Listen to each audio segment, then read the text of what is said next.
यीशु मसीह के नाम से आप सब शुभ संदेश की दर्शकों को फिर से मैं स्वागत करती हूँ। धन्यवाद करती हूँ परमेश्वर ने हम सब की जिंदगी में एक और दिन दिया ताकि हम यीशु मसीह के चरणों में बैठ के पवित्र शास्त्र बाइबल से कुछ समय हम बिता सके, वचन को सीख सके, समझ सके, उनको अमल कर सके और उनकी आशीषों का हम वारिस बन सके। जैसे हमेशा करते हैं कि छोटी सी प्रार्थना के साथ इस कार्यक्रम को हम शुरुआत करेंगे। प्रभु यीशु, आपका वचन बताता है मत्ती 4:19 में लिखा है कि मेरे पीछे बोलो, मैं तुम्हें मनुष्यों का पकड़ने वाला जालर बनाऊंगा। हाँ प्रभु यीशु, हम आपको पीछे होने के लिए कैसे हम फॉलो होना है, कैसे हम आपकी योजना को, महान आज्ञा को पूरा करना है, ये सारी बातें जो हम आज सीखने जा रहे प्रभु, उनका खुलासा हो प्रभु, उनका रेवलेशन, उनका भेद हमारे लिए खुल जाए यीशु, ताकि वो सच्चाई को, वो उजाला को उस वचनों से हम ग्रहण करें पवित्र आत्मा का सहायता से, और इन दर्शकों को भी मैं पेश कर सकूं ताकि हम सब मिलके प्रभु तेरा उजाले में चले और तेरी आशीषों का वारिस बने, तेरे सत्य के मार्ग में चले प्रभु, और एक जयवंत मसीह जीवन बिताएं। सारा आदर, सारी महिमा तुझे मिले। हम घटे आप बड़े, यीशु मसीह के जीवित और सामर्थी नाम में इस प्रार्थना को हम मांगते हैं। सुनिए, ग्रहण कीजिए परम पिता। आमीन, आमीन, आमीन। जो वचन लिया है, follow me and I will make you fishers of men. मेरे पीछे आओ और मैं तुम्हें मनुष्यों के मछुआरे बनाऊंगा। ये वचन पे आज हम सीखेंगे, इस विषय पे आज हम वचन से बाइबल में से सीखेंगे। मैथ्यू 4:19, मत्ती 4:19 में लिखा है, और उनसे कहा, मेरे पीछे चले आओ तो मैं तुमको मनुष्यों को पकड़ने वाले बनाऊंगा। ये स्वयं यीशु मसीह ने जब इस पृथ्वी में थे कि अपने चेलों से इस बात को कहा था। और फिर मरकुस 1:17 में यीशु ने उनसे कहा, मेरे पीछे चले आओ, मैं तुमको मनुष्यों के मछुए बनाऊंगा।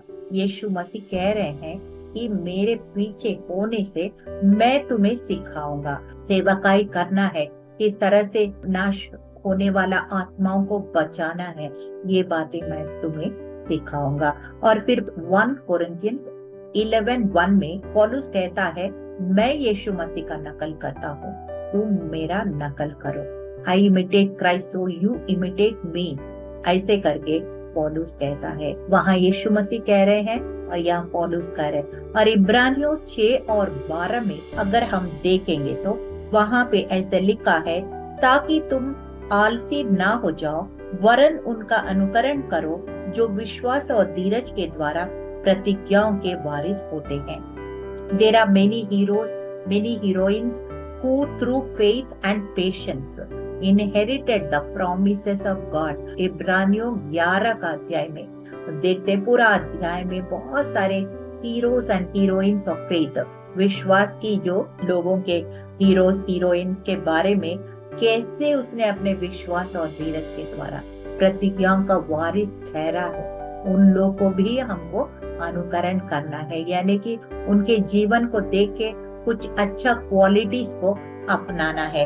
ये बातें हमने देखा है। पहले यीशु मसीह ने कहा, पौलुस ने कहा, और फिर बहुत सारे भक्तों ने, जो हीरोज और हीरो, इन सब से हमको सीखना है जो बाइबल में रिकॉर्डेड है। अब ये प्रश्न ये उठता है कि how do we follow Christ, कैसे हम मसीह को फॉलो करना है, और फिर how do we do the ministry. ये दो बातों में आज हम जल्दी से देखेंगे। मैंने जो कुछ पॉइंट्स पवित्र आत्मा ने सहायता दिया है वो आपके सामने प्रस्तुत करती हूँ। First point, follow the holy spirit who is the spirit of Christ. जब यीशु मसीह स्वर्गारोहण किया है और बाप के दाहिने ओर बैठ गया है, तो फिर उसने हमें अनाथ नहीं छोड़ के चला गया। He has already given us the promise of the Holy Spirit। हमें एक मददगार को भेजा है, पवित्र आत्मा भेजा है, हर काम में हमें सहायता करे, प्रार्थना में, सेवकाई में, हर एक इस दुनिया की जिंदगी में, और आत्मिक जिंदगी के लिए, हर एक चीज के लिए हमें पवित्र आत्मा दिया गया है। और we have to just follow the leader, follow the holy spirit guidance, who is also the spirit of Christ. वो यीशु मसीह का ही आत्मा है। इसलिए हमको फर्स्ट पॉइंट फॉलो क्राइस्ट मतलब follow the holy spirit, because Jesus is no more on this अर्थ।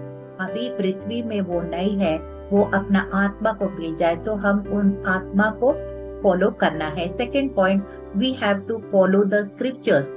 हम वचन को फॉलो करना है, क्योंकि वचन आपको बार बार मैं बता चुकी हूँ कि दूसरा तीमुथियों 3:16 और 17 में वचन पवित्र आत्मा का प्रेरणा से दिया गया है और प्रत्येक व्यक्ति को संपूर्ण बनाने में, सिद्ध बनाने में हमें दिया गया है। तो we have to follow the scriptures given to us which are written by the inspiration of the Holy Spirit।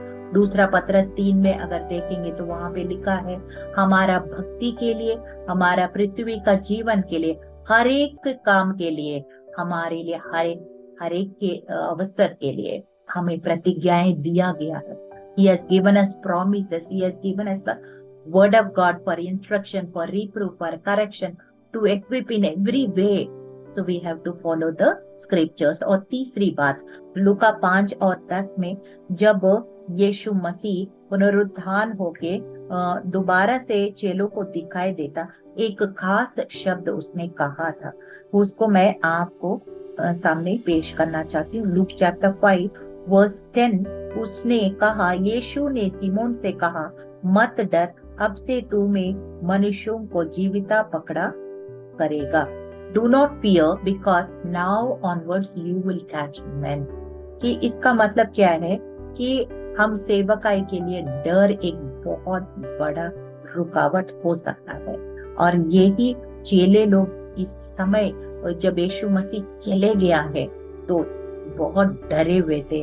तभी वो दरवाजा बंद करके यूहन्ना 20 और 19 में देखा है, उसी दिन जो सप्ताह का पहला दिन था, संध्या के समय, जब वहां के द्वार जहां चेले थे यहूदियों के डर के मारे बंद थे, तब यीशु आया और बीच में खड़ा होके उनसे कहा, तुम्हें शांति मिले, पीस बी टू यू। जहां पीस नहीं होता है, डर होता है ना। ये लोग डर रहे थे, इसलिए बोला डरो मत, डरो मत, तेरे पास शांति हो, तेरे दिल में शांति हो, तेरे मन में शांति हो। और इस वक्त यीशु मसीह को मारा गया, गाड़ा गया, तीसरा दिन जी उठा। यहूदियों के बारे में सोच के ये चेले इतने डरे हुए थे, क्योंकि वो सोच रहे अगर उनको पता चला हम यीशु मसीह के चेले तो हमको भी मारेंगे लोग। तो अपना जान का, मौत का डर इनके अंदर आ गया था।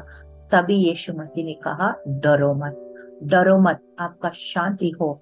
That is the first message after resurrection Jesus spoke to his disciples। तो इसका मतलब हमारे अंदर शांति होना, हम डर को दूर रखना कितना इम्पोर्टेंट है। How much important it is to follow Christ, Jesus Christ, बहुत इम्पोर्टेंट है। तो हम डर को कैसे दूर करेंगे? विश्वास से ही दूर करेंगे। और विश्वास कैसे आता है? वचन को सुनने से, और सुनने से ही आता है। और फिर हम फोर्थ पॉइंट देखते हैं जल्दी से, मैथ्यू 16:24, मत्ती 16 और 24 में लिखा है, यीशु ने अपने चेलों से कहा, यदि कोई मेरे पीछे आना चाहे तो अपने आप को इनकार करो और अपना क्रूस उठाए, मेरे पीछे हो लो। कई लोग इस वचन को कई तरह से इंटरप्रिटेशन करते हैं, लेकिन मैं ये सोचती हूँ, क्रूस उठाना, अपने आप को इनकार करना, यीशु मसीह का चेला बनना, इसका मतलब क्या है? सबसे मुश्किल काम है अपना मैं को मारना, सेल्फ विल, अपना मर्जी को मारना, बहुत सबसे बड़ा मुश्किल है। और दुनिया का चीजों को अपना ध्यान हटा के यीशु पर केंद्रित करना, उनको वचन को सुनना, उनका आवाज को पहचानना, उनके पीछे होना, ये सबसे मुश्किल काम है। Fulfil our own selfish desires is easy, but to follow Christ's teachings is very difficult. यही मैं सोचती हूँ, अपना मैं को मारना, अपना अहम को मारना, अपनी सेल्फिशनेस को मारना। फॉर एग्जाम्पल, यीशु मसीह कहते हैं कि तुमसे जो बुरा व्यवहार कर रहे हैं उनको भी माफ करो। बहुत मुश्किल है, बहुत मुश्किल है। सो ये मैं डिनाई योरसेल्फ का मतलब यही मैं समझती हूँ, प्रभु मेरी मर्जी नहीं है वरन तेरा मर्जी पूरा हो। ये बात को फॉलोइंग क्राइस्ट में आता है, मतलब following the path of Christ, teachings of Christ. ये मैं सोचती हूँ एक ये पॉइंट है। और नेक्स्ट पॉइंट है शाइनिंग फॉर जीसस। जब यीशु मसीह के लिए एक वचन जल्दी से मैं आपको सुनाती हूँ। 2 कुरिन्थियों 4:4 में लिखा है, ये दुनिया की सरदार ने हम आंखें के सामने एक पर्दा लगाया ताकि वो सच्चाई को वो देख नहीं सके। लेकिन धन्यवाद हो प्रभु की हमारे पर्दा खुल गया है, हमारे आंखें खुल गए हैं, हम सच्चाई को जाना है, यीशु मसीह को उद्धारकर्ता ग्रहण किया है। और फिर अब हम क्या करें? 6 वचन में पढ़ रही हूँ, इसलिए परमेश्वर ही है जिसने कहा कि अंधकार में से ज्योति चमके, और वो हमारे हृदयों में चमका कि परमेश्वर की महिमा की पहचान की ज्योति यीशु मसीह के चेहरे से प्रकाशमान हो। So we have to, when God brought us from darkness to light, हमें अंधकार से लेकर उजाले में लेकर आया। तो ऐसे जैसे हम दिया को जलाएं, तो पुराना नियम में एक बिजली नहीं होता था, तो दिया जला के अगर रखना है तो ये पलंग के नीचे तो न रखेंगे, एक बहुत ऊंचा स्थल में खंबा में रखेंगे ताकि उसका जो उजाला है घर की चारों तरफ उसकी किरणों को चारों तरफ फैलाएं और लोग देख सके उस उजाला को और अपना काम कर सके, अंधेरे में भी काम कर सके उस उजाला के द्वारा। प्रभु ने यही बात हमें कहा था कि जब तुम अंधकार के राज्य से निकलकर ज्योति का राज्य में प्रवेश हुआ, ज्योति का संतान बन गया, आपके हृदय में ज्योति चमका, आपके आंखें खुल गए, तो फिर आप इस ज्योति को अंधकार में चमकाना है, औरों को भी ज्योति में लाना है। यशायाह 60:1-2, उठ और प्रकाशमान हो क्योंकि तेरा प्रकाश आ गया है, यहोवा का तेज तेरे ऊपर उदय हुआ है। देख पृथ्वी पर तो अंधेरा और राज्य राज्य के लोगों पर घोर अंधेरा छाया हुआ है, परंतु तेरे ऊपर यहोवा उदय होगा और उसका तेज तुझ पर प्रकट होगा। So when God has shed his light upon our life, so we need to reflect this light everywhere possible. Hallelujah. और last point following में मैंने लिखा है, drink from the living waters, जीवन की नदी से पियो और पिलाओ। इस बात को हमको बहुत इम्पोर्टेंट है। एक रेवलेशन 22:17 प्रकाशित वाक्य 22:17 में लिखा, आत्मा और दुल्हन दोनों कहता है आओ, और सुनने वाला भी कहे कि जो प्यासे हैं वो आओ, और जो चाहे जीवन का जल से सेत मेत ले। नदी तो हमेशा तैयार है लोगों को पिलाने में, लेकिन हमको उस नदी के पास जाना है। जीवन का नदी से हम प्यासा होना है और उनसे पी के अपने आत्मा को तृप्त करना है, ये हमारी कर्तव्य है। यूदा 1:23, जूड 1:23, बहुतों को आग में से झपट कर निकालो और बहुतों पर भय के साथ दया करो, वरन उस वस्त्र भी घृणा करो जो शरीर के द्वारा कलंकित हो गया। यानी कि मतलब जो आग से झपटे हुए हैं उनको आग में से निकाल लाना है और अपना वस्त्र को भी संभालना है। कहीं आग लगे तो हम उसको लाने समय हमारी भी आग लग सकता है, तो बहुत खतरा है, लेकिन प्रभु सहायता करेगा। उस अपना वस्त्र को भी संभालो और जिसका आग में लिपटा हुआ उनको भी संभालो। ये परमेश्वर के पवित्र आत्मा से ही होता है। So all those who are going towards hellfire, so we have to bring them out of that hellfire and we have to protect ourselves, protect them also. और दूसरा सेक्शन में आते हैं, how do we fish men, how we do the ministry, कैसे सेवकाई जो यीशु मसीह कह रहे थे पतरस को, और कैसे हम और चेलों को कह रहे थे, तो कैसे किया जाए उसको, अब कैसे किया जाए। और मत्ती 18 और 20 तक हम देखते हैं उनकी महान आज्ञा है। जब वो मारा गया, पवित्र शास्त्र के अनुसार 1 Corinthians 15:3-4-5 आई थिंक सो, वहां पे लिखा है, पवित्र शास्त्र बाइबल के अनुसार यीशु मसीह मारा गया, गाड़ा गया, तीसरा दिन जी उठा। जब जी उठा तो यीशु समाचार, हमें सबको यीशु समाचार बताना है, उनको मन फिराना है, पश्चाताप कराना है, उनको बपतिस्मा देना है, उनको यीशु मसीह का चेला बनाना है और दुनिया की चोर तक उनका गवाही बनना है। ये this is the great commission, hallelujah. और फिर कैसे यीशु मसीह पतरस को क्या कह रहे थे उस समय जब इस पृथ्वी में थे, उसने बड़ा अच्छा, वो क्योंकि यीशु मसीह ऐसे साधारण डे टू डे लाइफ का एग्जाम्पल्स लेके एक्सप्लेन करते थे, क्योंकि पतरस और अंद्रियास दोनों फिशरमैन थे, मछली पकड़ने वाले थे, और 3-4 उसमें ज्यादातर मछली पकड़ने वाले ही थे। तो वो मछलियां कैसे पकड़ते हैं उसी भाषा में उनको समझा रहे थे कि 5 अध्याय में अगर देखेंगे तो उसमें सिमोन पतरस ने रात भर उसने जाल लगाया, मगर एक भी मछली नहीं पकड़ा, जबकि वो सालों साल से अनुभव से भरा हुआ व्यक्ति था। कहाँ कितना पानी होता है, कहाँ जगह में कितना मछली मिलता है, सबको उसको मालूम होगा, क्योंकि सालों साल से काम करके पता चल जाता है। लेकिन उसके बाद भी एक मछली भी वो पकड़ नहीं पाया। लेकिन यीशु मसीह प्रचार, उनके बोट में ही बैठ के प्रचार करके उसके बाद पतरस के पास आया और कहा, पतरस तू इस तरफ जाल लगाओ और गहराई में जाल लगाओ। और फिर जब पतरस ने उनका बात सुनी, आज्ञाकारी होके जब उसने बात माना, तो फिर ऐसे मछली पकड़ा, वो जाल भी फटने लगा और दूसरे और उनके फ्रेंड्स को भी बुलाना पड़ा मदद के लिए। इतना मछली एक साथ में, हो सकता मैं समझती हूँ पूरा जिंदगी भर वो अपने ताकत से जितना मछली पकड़ सकता था, जी भर के उसने मछली पकड़ लिया और एक ही झटके में। ऐसे प्रभु ने अपना सामर्थ को दिखाया, नहीं तो वो पतरस को बार बार उस मछली पकड़ने में बार बार वापस जाने का लगेगा। उस वीकनेस को भी शायद यीशु मसीह पहचान लिया और फिर एक ही झटका में इतना मछली पकड़वाया उनसे कि पूरा जिंदगी में भी नहीं पकड़ सकते। और फिर उसने कहा, अब तक तुम मछली पकड़ रहे, अब तुम्हें कैसे नाश होने वाले आत्माओं को किस तरह से बचाना है, कैसे मछुआरा बनाना है, उस सेवकाई में तुम आ जाओ, उसने बोला।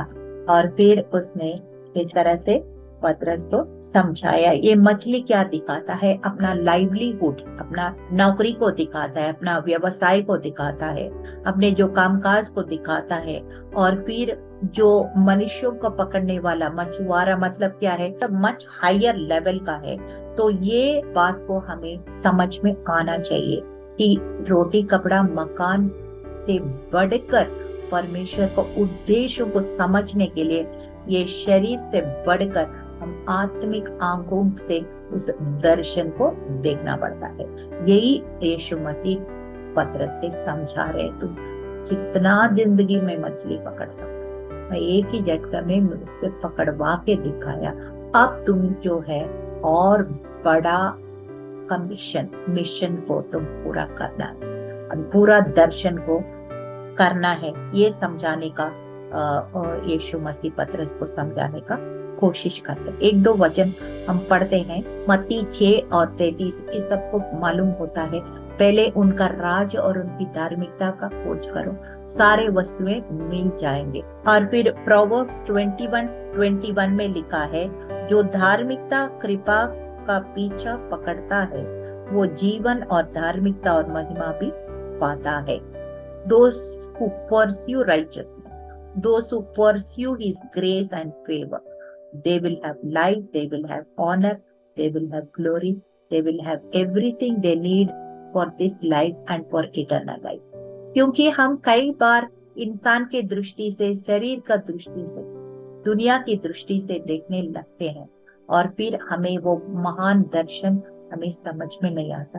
परमेश्वर बोल रहे, अब छोटी चीज से संतुष्ट नहीं हो, आपके लिए मेरे द्वारा आपके लिए और बहुत बड़ा चीज को मैं हासिल आपको कराना चाहता हूँ, तो सोच भी नहीं सकते हैं। हालेलुया। इस तरह से हमारे प्रायोरिटीज, हमारे होलीनेस का स्टैंडर्ड्स, जब हम इस बात को समझते हैं, हमारी प्रायोरिटीज, हमारी प्राथमिकताएं बदल जाती है। हम जो एक बोलते हैं ना, जैसे कौवा और एक उकाब, इसमें बहुत अंतर होता है। वो कौवा एक स्तर तक उड़ सकता है और इसके बाद नहीं उड़ सकता है, ये बहुत शोर मचाता है, और उकाब ज्यादा शोर नहीं मचाता, वो तूफान के ऊपर भी उड़ जाता है और वो राजा बन जाता है पक्षियों का। He is the king of all the birds and crow is never a king. So इस तरह से हम परमेश्वर की स्टैंडर्ड्स को, होलीनेस का स्टैंडर्ड्स को, राइचियसनेस, धार्मिकता का स्टैंडर्ड्स को समझने से क्या होता है कि हम और ऊंचा स्तर पर हम अपने जीवन को बिता सकते हैं। देखिए, कुछ एग्जाम्पल्स मैं आपको जल्दी से बताना चाहती हूँ। दाऊद एक राजा कैसे बन गया? शुरू से वो राजा नहीं था, वो एक चरवाहा था और 8 बच्चों में से सबसे छोटा था। गिदियोन भी ऐसे थे, सबसे छोटा और डरपोक था, और God used Gideon to crush the enemy, कैसे शत्रुओं के जय ऊपर। ऐसे बड़े बड़े सारे एग्जाम्पल्स है। एस्तर को एक ऑर्फन थी, एक अनाथ लड़की थी, माँ भी नहीं है, बाप भी नहीं है, कोई अंकल ने उसको पाला है, कैसे रानी बन गया है। पूरा उस समय पूरा विश्व को 120 कंट्रीज के ऊपर जो राजा शहर का पत्नी बन गई। एक वचन पढ़ना चाहती हूँ, 1 सैमुएल 2:8। उसमें लिखा है, वो कंगाल को धूली में से उठाता, दरिद्र को कूड़े में से निकाल खड़ा करता है, ताकि उनको अधिपतियों के संग बिठाए और महिमा युक्त सिंहासन के अधिकारी बनाए, क्योंकि पृथ्वी के खंबे यहोवा के ही है और उसने उन पर जगत को धरा है। Hallelujah. So the whole world is in his hands. Hallelujah. जब पूरा ब्रह्मांड का उनका मुट्ठी में है, तो हम उनके पीछे होने से क्या हमें कुछ घटेगा? कभी नहीं। और फिर हमें बहुत ही फायदा जरूर होगा। रोमियो 5:17 में एक बात बड़ा अच्छा लिखा है, क्योंकि जब एक मनुष्य के अपराध के कारण मृत्यु ने एक से ही द्वारा राज किया, तो अनुग्रह और धर्मी रूप वरदान बहुतायत से पाते हैं वे एक मनुष्य के अर्थात यीशु मसीह के द्वारा अवश्य अनंत जीवन में हम राज्य करेंगे। सो एक आदम ने, हवा ने पाप किया है, तो पाप और मृत्यु इस पृथ्वी में आया है, तो आखिरी आदम जो अनुग्रह का प्रतिरूप यीशु मसीह के द्वारा, कितना और आशीषें हमें मिलेगा, कितना महिमा हमें मिलेगा, कितना हम उनके द्वारा इस पृथ्वी में भी राज कर सकते हैं। We can rule and reign through Jesus Christ. If sin has got so much power, how much more power Jesus Christ, who is the creator and controller of the whole universe, उसका कितना power हो सकता है। इस बात को अगर आप नहीं समझते हैं, तो आप उस छोटा लेवल में, छोटा स्टैंडर्ड में जो आम आदमी जैसे ही जिएंगे। But God has a very higher plans for you. Isaiah 55:8 और 9 आई थिंक सो, वहां पे लिखा है, उनका सोच हमारा सोच में बहुत अंतर है, तो उनका सोच को हम प्रैक्टिस करें। Let us practice the way that God thinks. Hallelujah. फिलिपियों 2:5 में लिखा, let this mind be in me which was also in Christ. जब हम यीशु मसीह के जैसे सोचने लग जाएंगे, तो हम बहुत बड़े बड़े काम को करेंगे। जोशुआ और कैलेब, आखिर में मैं अंत करने से पहले एक आखिरी उदाहरण देती हूँ। जोशुआ और कैलेब, नंबर्स चैप्टर 14:24। 12 में से जासूस में से 12 में से सिर्फ 2 ने गुड रिपोर्ट दिया और 10 ने नेगेटिव रिपोर्ट दिया। इसका मतलब हमें क्या समझ में आता है? 90% people will always be negative around you. Only 10% will be positive. Hallelujah. तो हम उन पॉजिटिव लोगों के साथ जुड़े रहना है, ना कि उन नेगेटिव लोगों से नहीं जुड़े रहना है। और फिर उनके बातों को हम दिल में नहीं लेना है। अगर बोल भी रहे नेगेटिव, इस कान से सुन के उस कान से निकालना है। जोशुआ और कैलेब के बारे में बाइबल कहता है they had a different spirit. ये वचन को बार बार भी पढ़ने से भी मुझे बहुत अच्छा लगता है। नंबर्स 14:24। परंतु इस कारण से कि मेरे दास कालेब के साथ और ही आत्मा है और उसने पूरी रीति से मेरा अनुकरण किया है, मैं उनको उस देश में जिसमें वो हो आया है पहुंचाऊंगा और उसका वंश उस देश की अधिकारी होगा। Hallelujah. So what God is saying about Joshua and Caleb, He is saying they had a different spirit, और आत्मा थी उनके साथ, और उसी कारण जो जिस देश में वो जासूस करके आया उस देश में और लोग पहुंचे ना पहुंचे, उन दोनों को जरूर पहुंचाऊंगा और उनके वंश को भी पहुंचाऊंगा। हमारे आशीषें सिर्फ हमारे सीमित नहीं रहता है, हमारे वंश का भी पास ऑन हो जाता है। इसलिए कितना बड़ी बात है कि जोशुआ और कैलेब का जो जनरेशन भी ब्लेस्ड हो गया। हालेलुया। इस तरह से we have to follow Christ and we have to be fishers of men. जिस तरह से यीशु मसीह को कितना अच्छी तरह से हम फॉलो करेंगे, उतना अच्छी तरह हम सेवकाई भी करेंगे, उतना अच्छी तरह प्रभावशाली के रूप में हम आत्माओं को भी यीशु मसीह के नाम से बचाने पाएंगे। लेसन लर्न, 3 लेसन मैंने लिखा है पवित्र आत्मा के सहायता। Discover the higher standards of God that has set for you as kings and priest in this world. Revelation 1:6। प्रकाशित वाक्य 1 और 6 में लिखा है कि हमें राजा और याजक परमेश्वर ने अभिषेक दिया है। साम 115:16 में लिखा है स्वर्ग परमेश्वर का लेकिन पृथ्वी मनुष्यों को दी गई है। सो इसलिए और परमेश्वर के वचन के अनुसार, उनकी योजना के अनुसार अपना छोटा सा सोच को ना रखें, हमारे गॉडली स्टैंडर्ड्स को अपनाएं और we achieve those standards and we live like kings and priest. फिर उसके बाद जोशुआ और कालेब की तरह एक पॉजिटिव माइंडसेट, एक डिफरेंट स्पिरिट में हम ऑपरेट करना है और फिर then we be wholeheartedly following Christ and we will be fishers of men. Hallelujah. जो परमेश्वर के उद्देश्यों को पूरी तरह से तभी हम कर पाएंगे।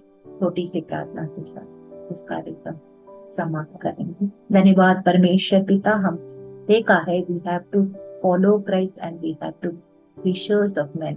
प्रभु यीशु किस तरह से हम प्रभु जितना हम होल हार्टेडली आपको फॉलो करेंगे, कितना अपने आप को, अपनी मर्जी को डिनाई करके, इनकार करके आपके इच्छा को पूरा करेंगे, उतना ही हम प्रभावशाली सेवकाई को कर पाएंगे। प्रभु हमें मदद कर, हमें सहायता कर, पवित्र आत्मा और वचन के द्वारा, प्रार्थना के द्वारा सारे हथियार जो हमें दिया गया है शैतान की गढ़ों को ढाने के लिए, वो सब हम पूरी तरह से इस्तेमाल करके एक जयवंत मसीह जीवन बिताने में आप सहायता मदद कीजिए। यीशु मसीह के जीवित नाम से इस प्रार्थना को हम मांगते हैं, सुनिए, कबूल कीजिए परम पिता।